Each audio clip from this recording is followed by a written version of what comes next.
Messieurs les partenaires, chers élèves, bonjour. Dimadou Ginga, enseignant à l'ENA.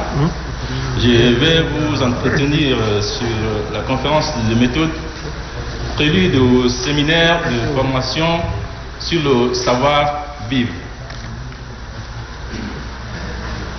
Avant de commencer, je voudrais juste dire que là où nous sommes, nul n'a besoin de nous apprendre quoi que ce soit. Mais savoir-vivre, savoir-être, code vestimentaire, art de table, c'est des vocables qui nous paraissent singuliers dans notre vécu quotidien, mais qui nous accompagnent aussi tous les jours et tout le temps.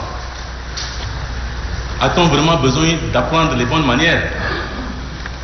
A-t-on besoin de conformer à un code vestimentaire bien précis? Sommes-nous libres de nous habiller comme on veut? Telles sont les quelques interrogations que nous nous posons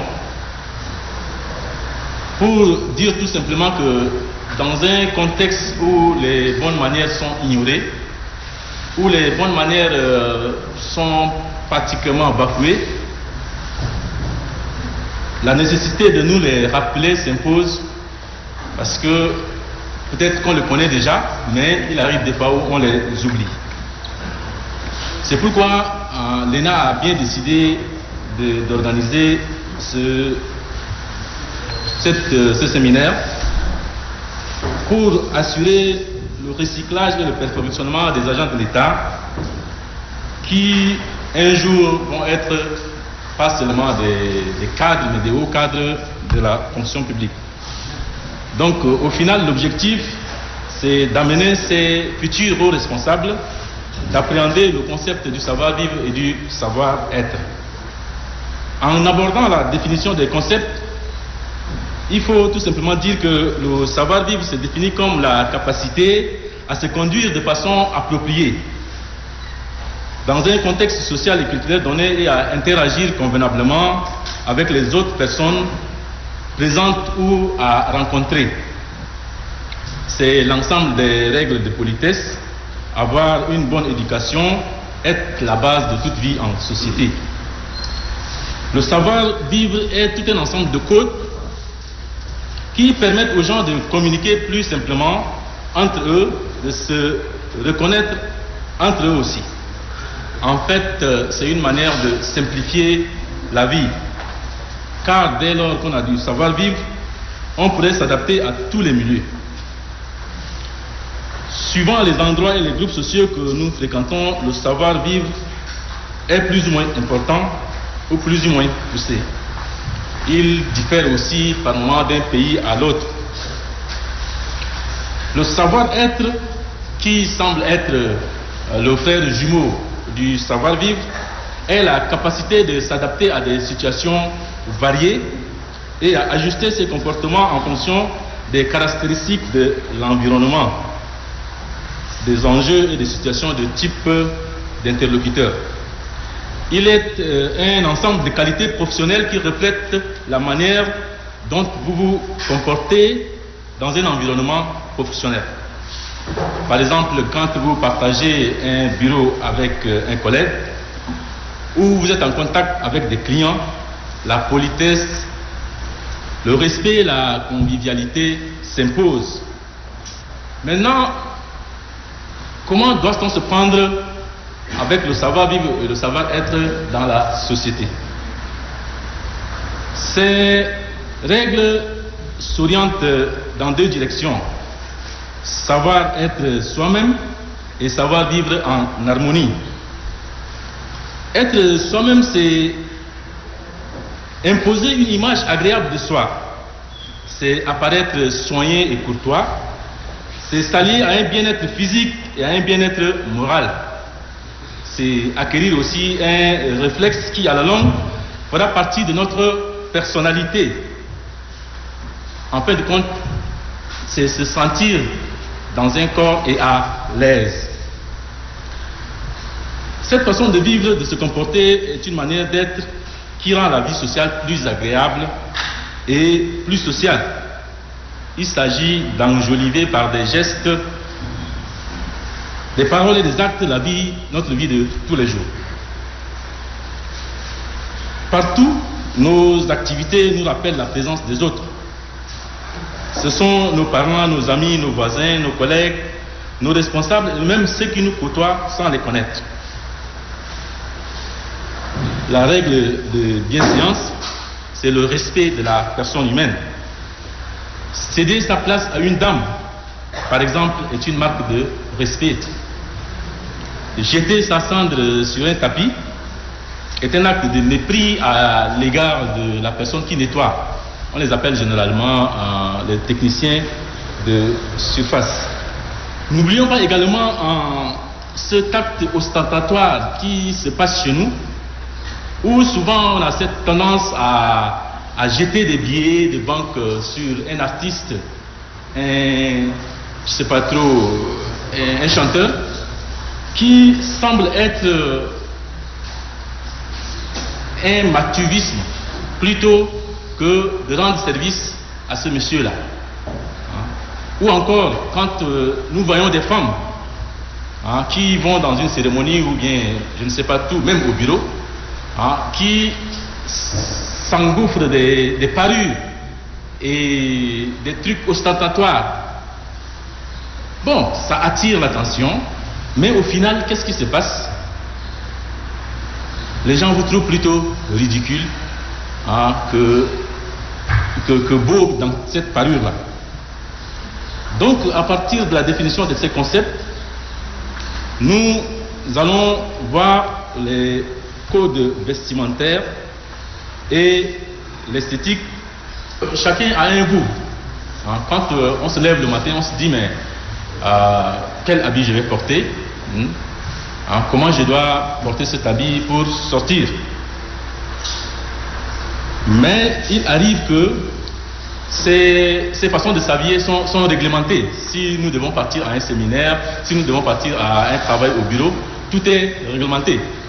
Dans un milieu comme chez moi aux affaires étrangères, le costume et cravate est imposé à tous les fonctionnaires qui doivent aller au travail, par exemple. Donc, il y a toutes ces questions de règles, de bases là, qui sont là à respecter. C'est pourquoi Coco Chanel va dire, par exemple, que quand vous êtes bien habillé, les autres vous remarquent. Dans le cas contraire, ils ne voient que vos vêtements. C'est les vêtements seulement qu'on voit, qu'on regarde. Parce que l'habillement, ça va avec tout le corps. C'est pourquoi vous allez constater que le panel des conférenciers est composé de l'esthéticien, de l'habilleur et de celui qui va vous accueillir jusqu'à la table. Donc tout va ensemble. Et de ce qu'il a dit, on ne pourra pas lui donner tort. Car un habit, ça représente une part importante de notre look. Et la première impression joue un rôle très important. Quand on vous voit habillé, on a déjà une bonne impression de vous. C'est pourquoi porter une tenue adéquate et sans faute de goût est particulièrement très important. Donc au cours de ce séminaire, un spécialiste va vous entretenir sur les b.a.-ba de ce qu'il est convenu d'appeler le code vestimentaire ou le dress code, comme pour reprendre nos amis anglais. Donc que ce soit dans un congrès, un salon, un gala de reconnaissance ou encore un mariage, chacun de ces événements peut être accompagné d'un code vestimentaire particulier. Celui-ci permet de donner un ton à la soirée et de guider les invités en utilisant le bon code vestimentaire. En effet, le code vestimentaire est un élément important et rassurant pour les participants. Ils se sentiront à l'aise et en confiance lors de l'événement. Voilà qu'on est habillé, et on doit peut-être aller à ce qu'on appelle quelque part dans notre bureau ou bien à notre lieu de travail ou à une rencontre quelconque et c'est là où nous disons que l'art de la table est sont une alchimie. Ici au Tchad, par exemple, si nous prenons un lieu comme ça banal, mais qui, pendant les fins de mois, va nous rassembler. C'est généralement les distributeurs automatiques. Vous allez voir des gens se mettre en nid, en train d'attendre chacun son tour pour aller à ce distributeur-là. Mais quand vous arrivez, c'est juste une machine qui est devant vous.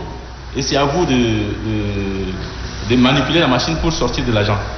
Donc, devant cette table-là, il y a un service. Il y a juste un service. Il n'y a pas un accueil. D'où l'importance de l'accueil dans notre vie de tous les jours. Accueillir efficacement avec bienveillance pour faire la différence. C'est un slogan d'une entreprise de formation en accueil. Et cela pour dire tout simplement que l'accueil est la base de toute interaction humaine, y compris celle de nous-mêmes avec le monde. Nous nous habillons pour une raison ou une autre. Après s'être habillés, nous nous attendons à être reçus, à être accueillis comme un prince ou bien une princesse. Vous arrivez chez quelqu'un, à l'accueil déjà, vous savez si vous êtes la bienvenue ou pas. Vu la considération de l'accueil que la personne va porter à votre attention, vous vous rendez compte déjà que vous êtes la bienvenue ou pas. Donc, vous sentez dès votre arrivée. Et quand on vous accueille, ce n'est pas peut-être aussitôt qu'on va à la table. Mais de l'accueil à la table, il n'y a qu'un pas. Parce que même dans un repas quelconque, on vous accueille toujours pour vous amener à table un dîner ou quoi que ce soit. Donc, c'est pour dire aussi que la table, ça n'entre pas vraiment dans nos traditions. Peut-être que de plus en plus, on va constater tout simplement que vous allez voir les gens manger, non pas à table, là, c'est dans leur maison, dans le recoin de leur maison, dans l'intimité de leur maison. Mais un peu partout ailleurs maintenant, vous allez dans un restaurant, vous allez n'importe où, il y a toujours une table. Donc, la table est là, elle est dressée, avec tout ce qu'il y a comme, je ne sais pas trop quoi, bling bling là. Mais comment se tenir à table? C'est là le plus important. Donc, ce sont des manières qu'on a déjà. Et ce séminaire va faire l'effort juste pour nous le rappeler. Car un adage dit que on n'apprend pas à un vieux singe de faire les grimaces. On ne nous apprend pas à manger. Mais devant la table, comment doit-on se comporter? Voilà un peu l'objectif qui est assigné à ce séminaire. Donc, devant tout cela, l'arrangement de la table, l'accueil, il y a un management qui a tout autour de cela. Ce management, c'est quoi? C'est que les gens s'évertuent à dresser la table, les gens s'évertuent à vous accueillir, et vous maintenant, l'invité, vous devez vous conformer à un ensemble de règles, à un ensemble de codes, qui vous permettra d'être à l'aise à table. Parce qu'à table, vous n'êtes pas souvent seul. À table, il y a d'autres personnes, il y a des femmes, il y a des hommes, il y a des plus hauts en grade, il y a des plus petits en grade, et vous devez savoir comment vous comporter, comment déposer les mains, comment prendre une fourchette, ainsi de suite. Et pour finir mon exposé, il faut juste se dire une chose. Ces différents codes, l'art de la table, la manière de bien s'habiller, la courtoisie, toutes ces différentes codes nous permettent de vivre en harmonie avec la société. Un adage dit aussi qu'il ne faudra pas faire ce que tu ne veux pas qu'on te fasse, par exemple. Donc, quand on est à table, on doit se comporter comme il se doit. Nos habitudes alimentaires, ou peut-être que la table comporte un certain nombre de réglementations, mais du coup, on vient une première fois, et on ramasse tout dans le plat. Par moment, on vient en première position, on prend tout et puis ceux qui viennent après n'arrivent pas à trouver quoi que ce soit à manger. Donc tout cela nous amène à une vie en harmonie. Hein? Et parce que si l'autre prend plus que l'autre, ça va commencer par une petite bisbille et des querelles, et très rapidement une guerre va arriver. Et pour la petite histoire, un de nos grands banquets où tous les officiels étaient réunis, il y a un malentendu entre deux hauts responsables du pays qui se sont même venus à la main, par exemple. Donc c'est pour éviter tous ces petits tracas-là qu'il faut à table se comporter. Parce que prendre un vin en plus, prendre un whisky en plus peut vous amener à vous dérailler. Donc, en fin de compte, la paix sociale est là et tout le monde trouve son compte à ce niveau. Merci de votre aimable attention. Maintenant, sans plus tarder, nous allons continuer avec la suite du programme. On va procéder au thème numéro 1, dont l'accueil est l'être de base de la courtoisie, qui sera présenté par M. Bienvenu à la SM, que je vais demander d'avancer. Nous allons essayer de décortiquer ensemble c'est quoi l'accueil et la courtoisie. D'abord, je vous dis que moi je suis à la SM Bienvenu, je suis formateur à l'agence de communication et en même temps conseiller en ingénierie de formation au patronat tchadien. Et donc, les deux concepts sont beaucoup plus les concepts bordel. Et vous savez, dans le bordel, il y a beaucoup de choses qui se passent. Ça veut dire qu'on utilise l'autre concept pour définir l'autre concept. Et nous sommes en face des deux concepts qui pourraient nous aider à améliorer notre vie quotidienne. Et c'est ce que nous allons essayer de changer dessus. C'est pour vous dire également que ce n'est pas un cours, mais c'est un cadre d'échange. Je sais d'avance que vous avez passé des moments très forts à accueillir, des moments de courtoisie et beaucoup de temps forts. Donc, ça c'est des choses qui n'échappent personne, mais nous allons essayer de décortiquer ensemble qu'est-ce qu'il faut faire et qu'est-ce qu'il ne faut pas faire. Voilà l'idée principale de ce cadre d'échange. Et je rappelle également que comme ce n'est pas un cours, c'est interactif et c'est participatif. Donc j'attends de vous le vécu également de l'accueil. Et pourquoi pas la courtoisie. C'est ce que nous allons faire progressivement durant ce temps que nous allons passer ensemble. Alors, je disais tout à l'heure qu'il y a l'accueil et les règles de courtoisie. Et vous savez, aujourd'hui, nous vivons dans un monde où des personnes de différents milieux, et pourquoi pas horizons, se côtoient. Et donc, les bonnes manières obligent. Les bonnes manières obligent. Comme tout à l'heure, M. Djimadim a relevé le respect des bonnes manières. Vous voyez, et ça contribue à une paix sociale. Lorsque les deux concepts posent un problème dans notre vie, certainement nous allons avoir des difficultés dans nos relations. Et c'est ce que nous allons essayer de voir de temps en temps, à quel moment il fallait mettre en pratique les deux concepts-là.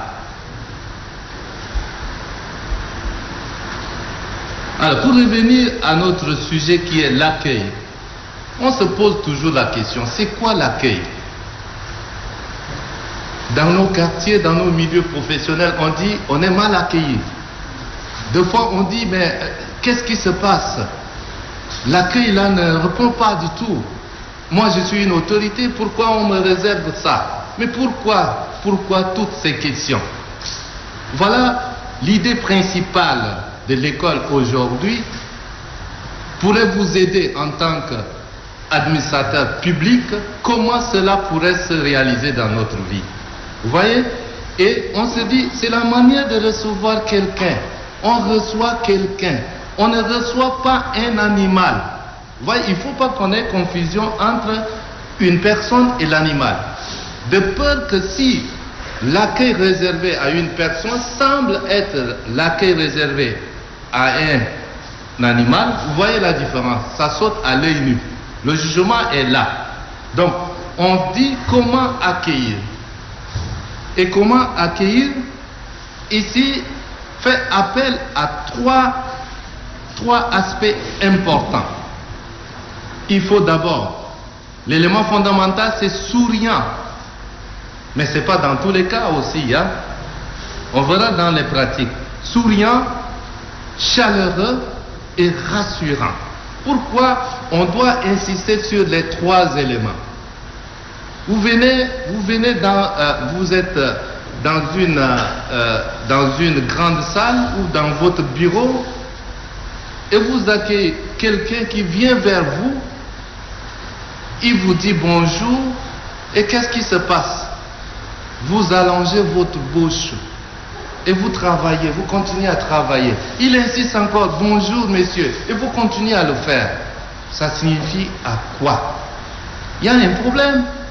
Parce que le fait de présenter cela, d'emblée, donne une information à l'intéressé. Vous avez suivi ça dans l'introduction de M. Djimadou. Ça communique quelque chose. Ensuite, on nous dit qu'il faut être chaleureux. Il ne faut pas être nonchalant. Parce qu'on accueille.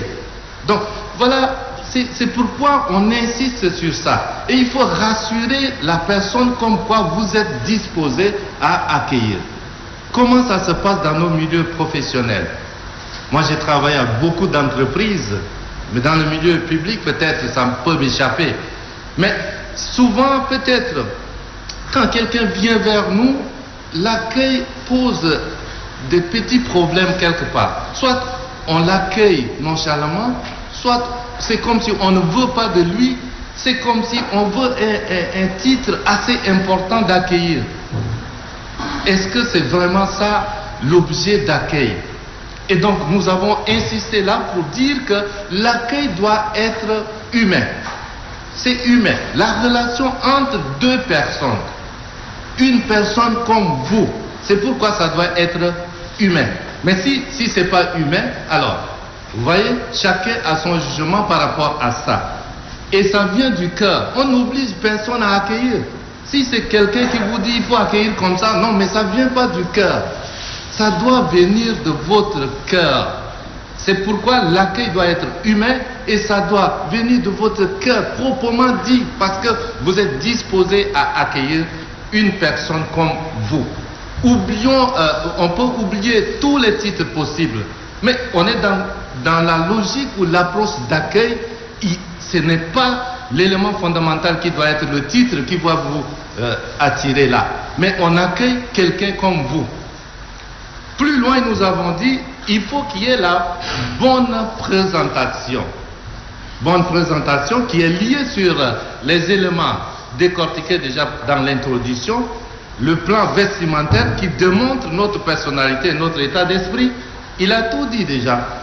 Vous venez, un exemple très simple, vous avez une rencontre avec un ministre dans son bureau et voyez comment ça se passe dans le milieu de nous jeunes. Souvent, on vient peut-être avec des chaussures avec des talons très élevés. Souvent, on vient peut-être avec des bas-fesses extraordinaires. Et soit, vous voyez comment, vous-même, vous voyez, est-ce qu'il n'y a pas un problème? Quand on vient comme ça, vous voulez, mais ce n'est pas le ministre qui va vous renvoyer. Au niveau de l'entrée, déjà, c'est impossible. Vous n'allez pas franchir. Et vous allez dire que le monsieur est mauvais.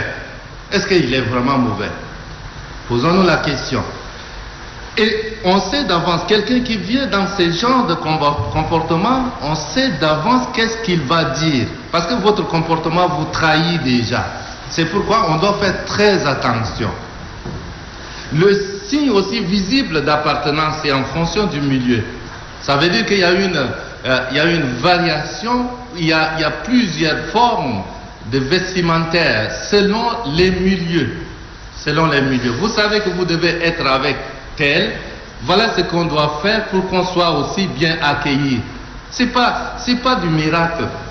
Vous partez dans un village très fond, qui est reculé, qui est vraiment reculé, et vous partez avec des vestes comme ça, vous voyez, et vous restez avec les paysans. Et vous voulez travailler avec les paysans. Ce qui est vrai, l'accueil que les paysans vont vous réserver marque une différence. Ça marque une différence. Quand on rentre dans la sociologie, par exemple, vous allez constater nettement que ces paysans auront peur de vous donner des informations en tant que tels. Donc, quand on quitte d'un milieu à un autre, ça change automatiquement. Ça change automatiquement. Vous regardez aussi les messieurs et les dames qui sont là. Les messieurs et dames qui sont là avec des posters, avec tout ce que vous voulez. Est-ce que ça répond vraiment à notre culture? Et comment ça peut se passer dans le milieu professionnel? On reviendra plus tard dans les pratiques pour travailler sur ça. Nous disons aussi que l'accueil nécessite une préparation et une organisation. Oui, je suis un administrateur public. Je suis nommé préfet quelque part. Et on m'annonce une semaine d'avance que le ministre arrive. Est-ce que ce n'est pas une préparation? Et si c'est à la dernière minute quand le ministre arrive, c'est en ce moment que vous dites, est-ce qu'il y a le service protocolaire? Vous êtes en train de poser des questions. Est-ce qu'on a quand même des canapés dignes de ce nom pour accueillir le ministre? Mais ça pose un problème. Vous n'êtes pas pris à dépourvu. Donc, ce qui suppose que ça demande une préparation. Vous devez préparer ça. À tout moment, on se prépare à accueillir. Si on est dans une administration publique, à tout moment. Aujourd'hui, sans doute, vous entendez aussi quelque part pour dire que visite inopinée.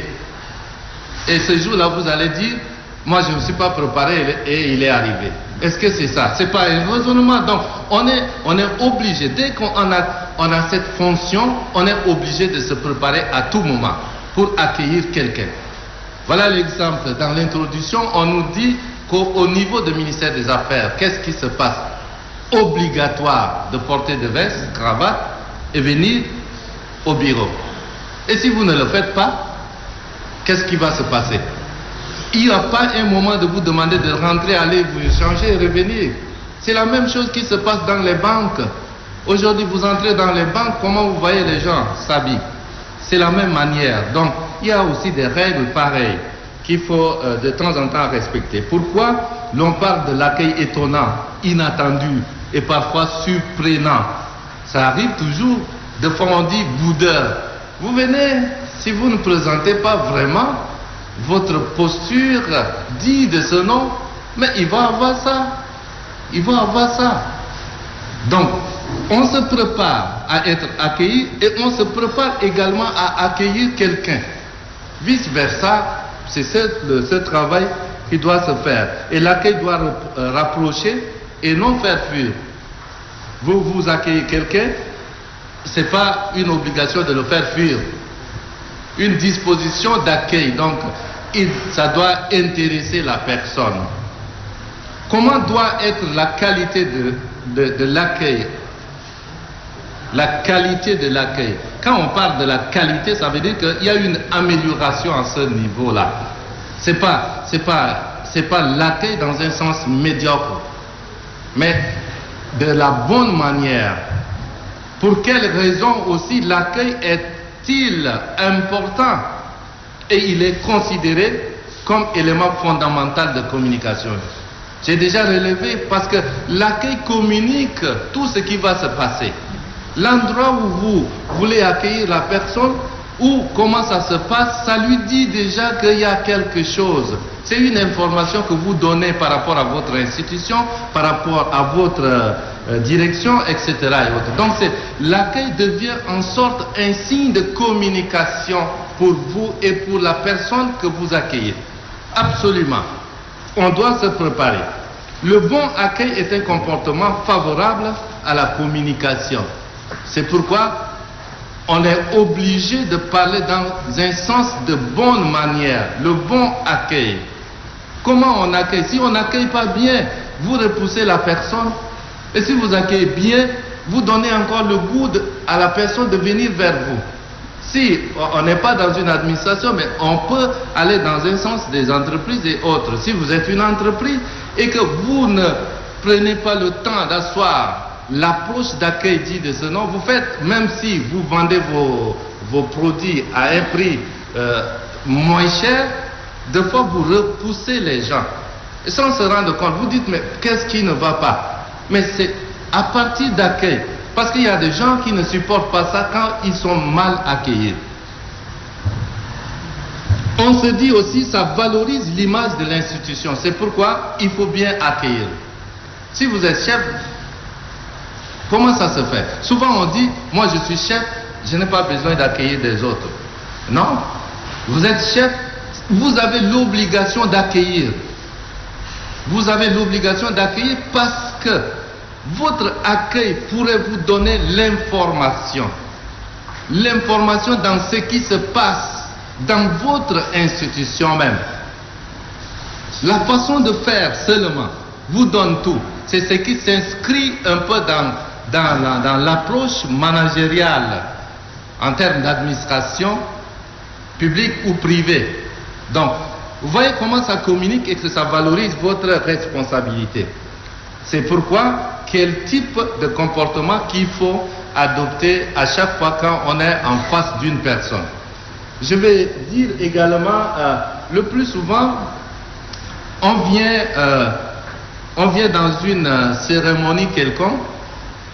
Si vous êtes dans votre grand boubou et vous êtes à côté de quelqu'un qui se comporte avec des vestes cravates, même si vous êtes son chef hiérarchique, comment ça peut se passer?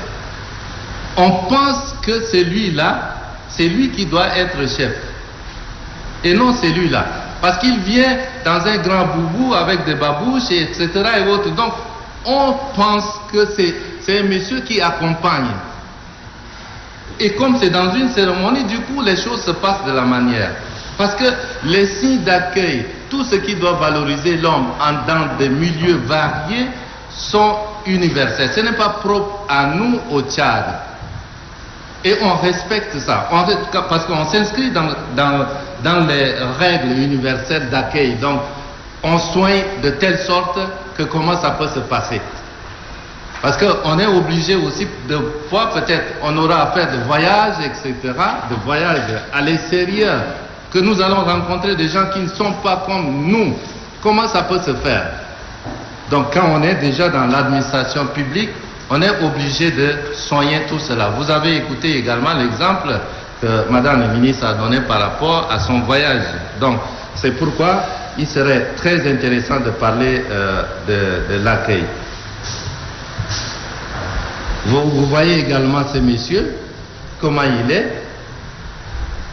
Il est joyeux, n'est-ce pas? Il est un peu joyeux, il est dans avec cravate et tout. Donc, si c'est ce monsieur qui doit être accueilli quelque part, il y a aussi des milieux indiqués pour celui-là. Il y a aussi des milieux qui ne sont pas forcément indiqués pour celui-là. Nous avons tenté de dire quelque chose par rapport à l'accueil. Ce que nous attendons de vous, c'est que nous avons déjà des éléments. Nous savons que l'accueil pourrait aider quelqu'un à valoriser l'image de son institution, à valoriser ceci, cela, etc. et autres. Comment nous allons faire ça dans nos pratiques? Il faudra que cela soit un élément de traduction dans nos comportements respectifs. Je disais aussi tout à l'heure que l'accueil et la courtoisie sont deux concepts bordels. Du coup, comme ça, on ne peut pas, en train de parler de l'accueil, sans tenir compte de la courtoisie. Si on est dans l'administration publique, c'est pourquoi il serait intéressant d'avoir également les éléments de base de la courtoisie qui s'appuient également de l'accueil. C'est pourquoi nous avons lorsque nous avons tenté de définir l'accueil, nous avons dit c'est la manière de recevoir quelqu'un. Maintenant, la courtoisie nous ramène dans quoi? Dans l'attitude de politesse raffinée et d'élégance, les civilités, d'humilité et souvent désir de ne pas déplaire à autrui. Toujours. C'est important parce que ne pas déplaire à autrui. Quelqu'un comme vous. Dans la courtoisie, c'est ça ce qui doit se passer. On dit c'est l'attitude de politesse raffinée. C'est très important. Souvent aussi, quand nous allons chercher, parfois, il y a des confusions dans la tête. Est-ce que c'est l'attitude? Est-ce que c'est le comportement? Etc. et tout ça. On se pose des questions comme ça à partir des éléments de l'accueil et la courtoisie. Mais ce qu'on doit retenir, souvent l'attitude n'est pas observable. Vous voyez, mais on nous dit que ici c'est l'attitude de politesse. L'attitude n'est pas observable. Par contre, le comportement est observable. Et les deux jouent ensemble. Vous êtes dans l'attitude ou bien vous êtes dans le comportement via l'accueil. C'est aussi ça. Mais on se dit, comment être courtois avec les autres?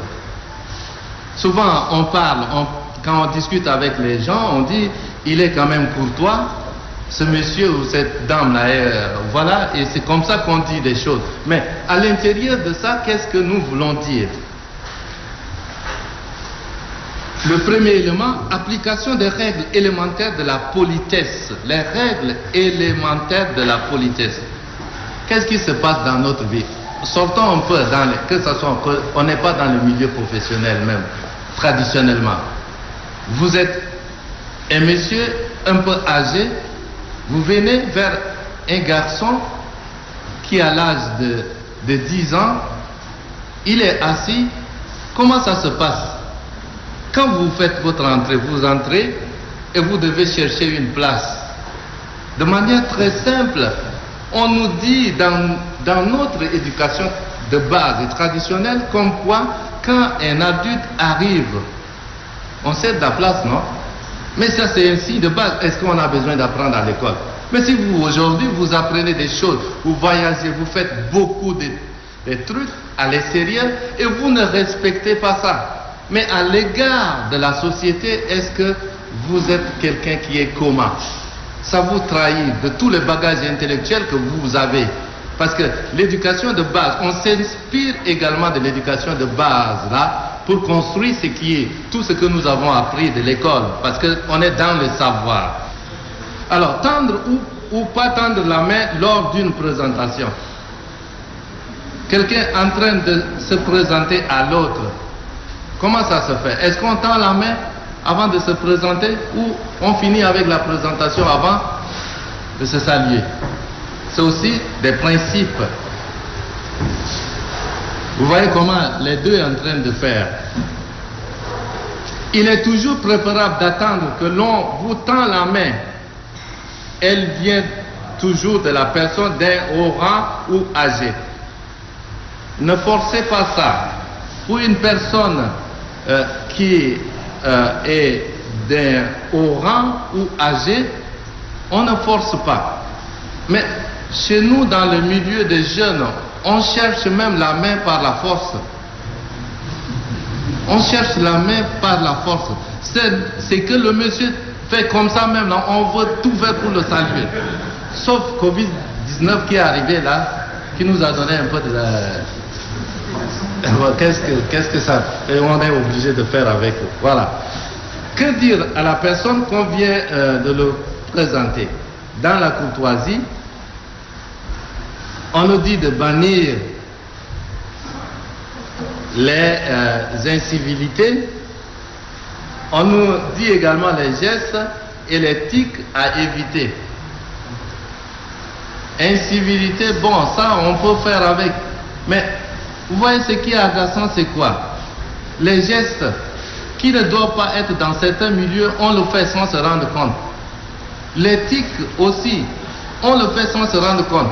un monsieur, il est en plein milieu avec les gens et je ne sais pas qu'est-ce qui se passe dans son cheveu, et il prend un morceau de quelque chose et il gratte comme ça fort. Et qu'est-ce qui se passe encore? Il tire comme ça. Son stylo, il met ici, il tourne. Et encore, qu'est-ce qui se passe? Il a le cure-dent là qu'il a ramassé quelque part dans sa poche et en plein milieu, il sort, il fait comme ça. Oh là là, ça pose un problème. Mes chers frères, ça pose un problème. Parce qu'on ne peut pas se comporter comme ça. Voilà des éléments très simples. Plus loin, on se dit également, vous voyez et tutoyez. Dans les éléments de courtoisie. Vous voyez et tutoyez. Aujourd'hui, c'est difficile. Je ne sais pas si on n'a pas appris à l'école, mais c'est compliqué. C'est très compliqué. On utilise tu partout et vous partout. Voilà. Et on fait avec. Mais tout de même parce qu'on s'exprime et ça marche. Voilà. Pourquoi on nous dit ça met de la distance le vous que vous voyez, quelqu'un que vous n'avez jamais rencontré. Comme nous avons dit, qu'on ne le connaît pas pour la première fois. C'est un supérieur hiérarchique, une personne âgée, une personne de haut rang. On est obligé d'utiliser vous. C'est un terme du respect, vous. Parce que vous ne le connaissez pas. C'est votre responsable. Vous utilisez tu. Pourquoi? Vous êtes des amis. Vous n'êtes pas des amis. Et c'est un signe de politesse également. Le tu, comment ça rapproche un peu. Quand vous êtes constamment ensemble, vous êtes des élèves, vous êtes des étudiants, vous vivez ensemble, ainsi de suite, vous pouvez utiliser ça. Vous dites tu, etc. en fonction de vos grades. Ça ne pose pas de problème. Mais l'important, c'est d'arriver à faire la différence entre les deux. À quel moment on peut utiliser ça? Ça semble être très important aussi pour nous. Voilà pour les deux éléments qui sont deux concepts bordels. L'accueil et la courtoisie sont des notions que nous devons cultiver au quotidien dans notre comportement. Au quotidien dans notre comportement. Absolument. L'accueil et la courtoisie. Merci beaucoup. Respectons les gestes barrières. Merci, M. Alaïssem. Et comme vous venez de le constater, il a fait un exposé assez brillant, assez clair.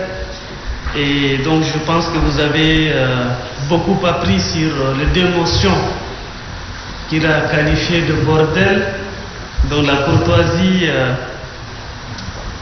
et l'accueil.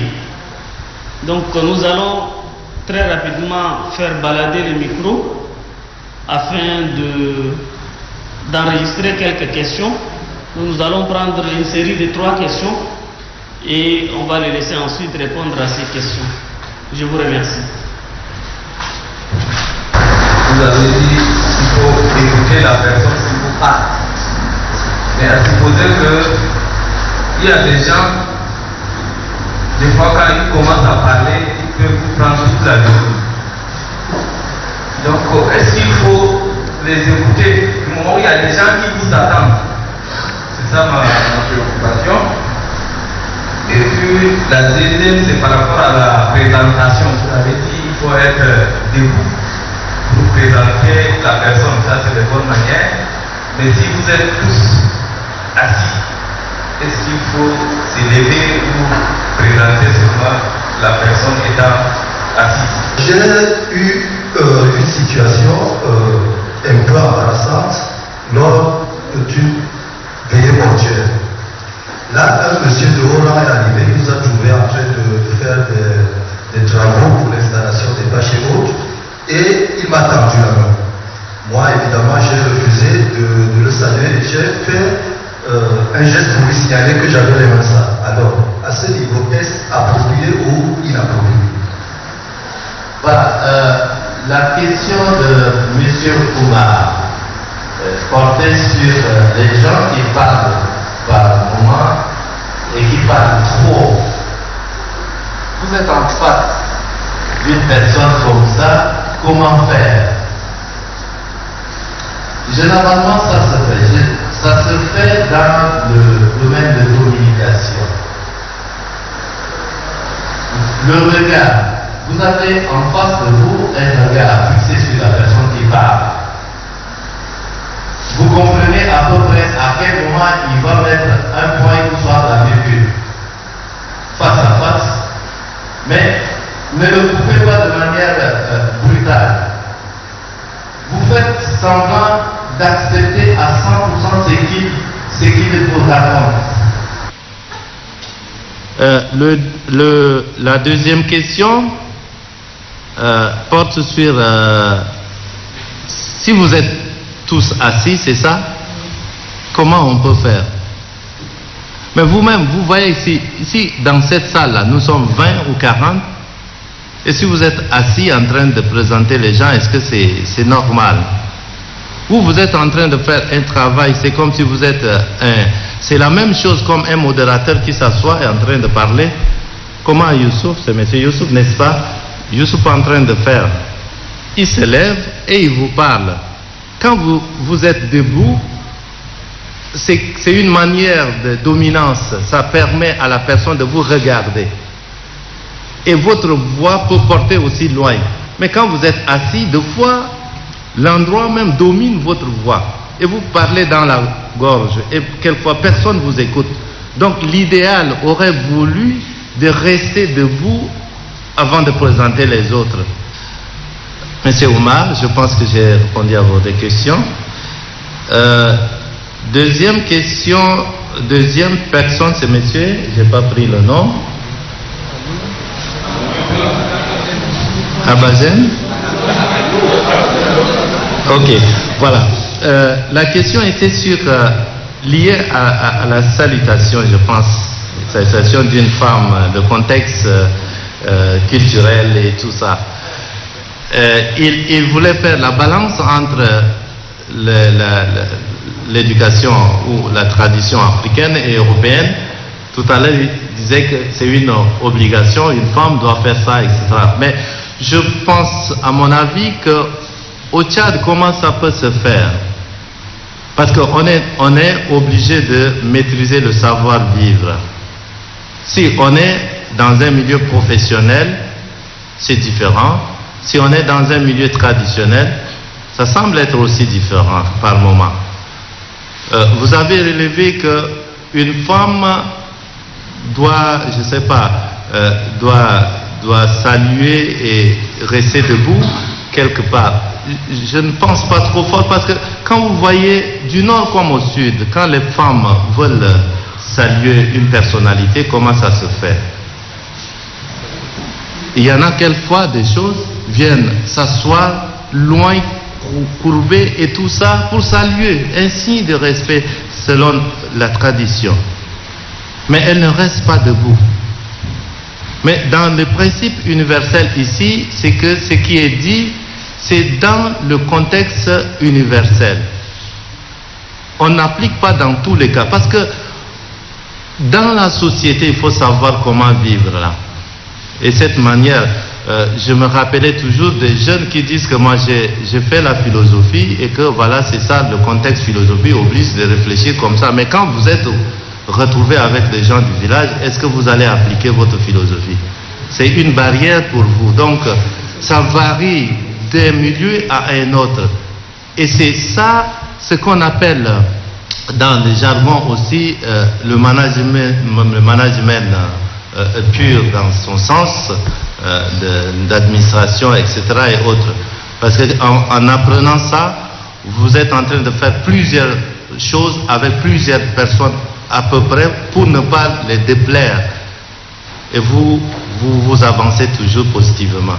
Donc, à vous de voir dans quel milieu vous voulez pratiquer ça et dans quel milieu vous voulez faire ça. Est-ce que le contexte oblige que vous vous comportez comme ça?